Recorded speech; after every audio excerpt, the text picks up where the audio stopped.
First tonight, to a domestic abuse survivor who's calling for tougher jail sentences after being strangled by her ex-partner. Gemma Laidler from Tyneside was attacked in 2022.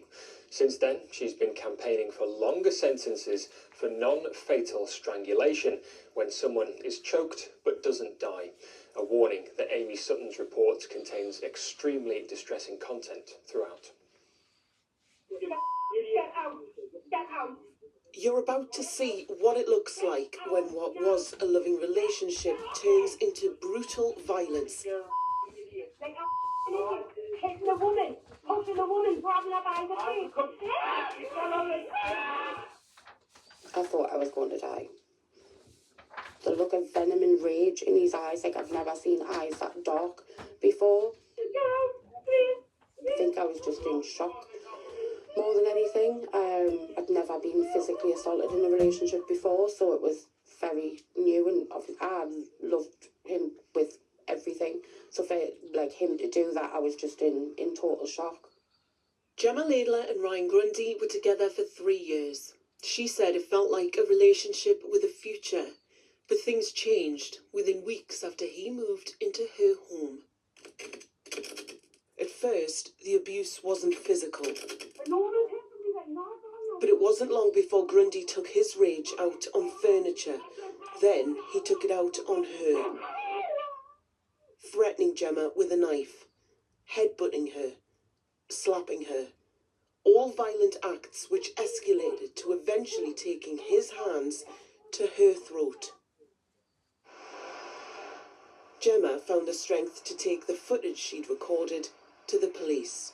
I think once I was out of the situation, I genuinely didn't realise the severity of it, if I'm totally honest, until I went into Forth Banks and I showed them the CCTV.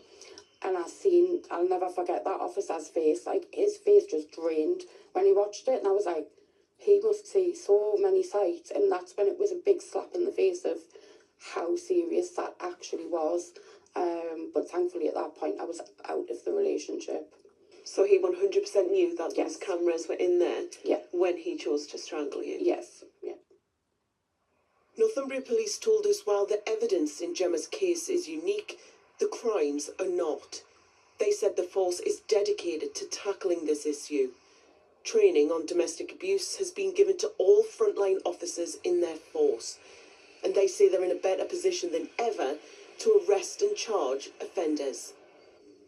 My name is Andy Stevenson and I'm the Chief Inspector in Safeguarding.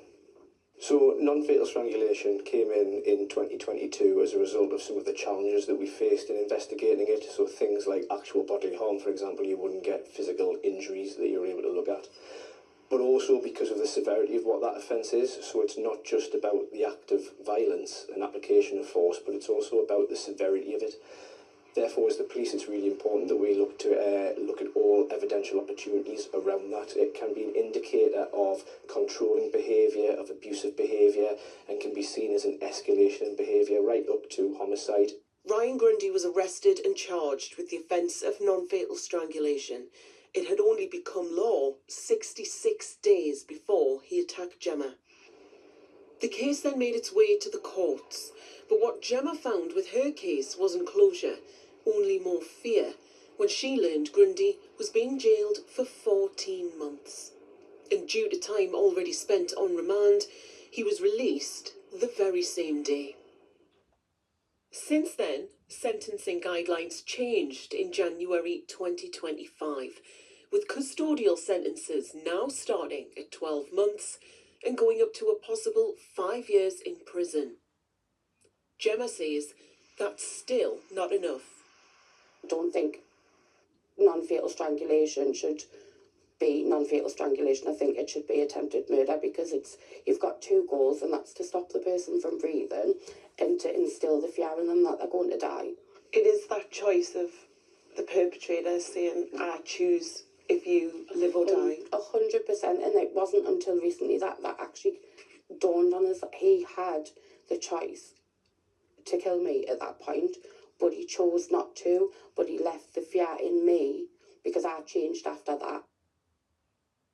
This is the face of a survivor, a woman who knows she could have been killed killed that night, determined now to make sure ex-partners like hers are treated and jailed like would-be killers.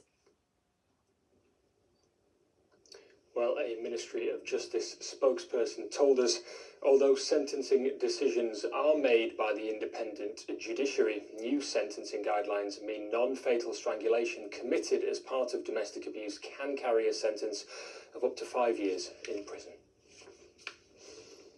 Time for more of the day's news now, and police believe that a Northumberland hero of the Piper Alpha oil rig disaster, who's been missing for 2 months, went into the water off the coast at Amble. Charles Yarwood, known as Mike, was last seen in the town on November the 21st last year. Officers say CCTV suggests the 78-year-old went into the water and was swept out into the North Sea. South Tyneside Council will consider an updated antisocial behaviour policy next week. The revised plan aims to clearly define antisocial behaviour, explain how to report it, and set out a consistent approach to tackling concerns.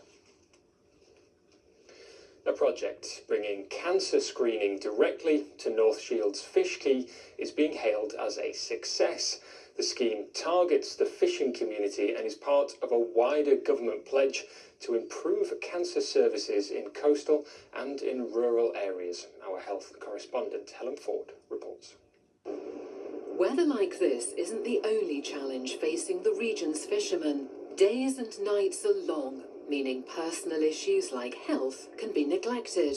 It's why a project was launched here in North Shields to improve cancer awareness, ensuring issues aren't left too late. Early cancer screening is a must, not leaving it until it's either stage 3 or stage 4. The programme is run jointly by 2 charities, the Fishermen's Mission and Macmillan Cancer Support. It also relies on cancer champions like Colin. He put off seeking medical attention for a mole on his back. It was only when bad weather stopped him leaving harbour one day that he made an appointment for what turned out to be an advanced skin cancer. Fishermen don't really talk about the private stuff, what goes on at home, or like health issues. We keep things private. So coming from a fisherman and sharing his experience to another fisherman, I think it makes you think, well, if he's done it, maybe I should do it. With so much pressure on NHS services, the question is how to diagnose more cancers more quickly. A focus on coastal and rural communities will form part of a soon-to-be-published National Cancer Plan for England.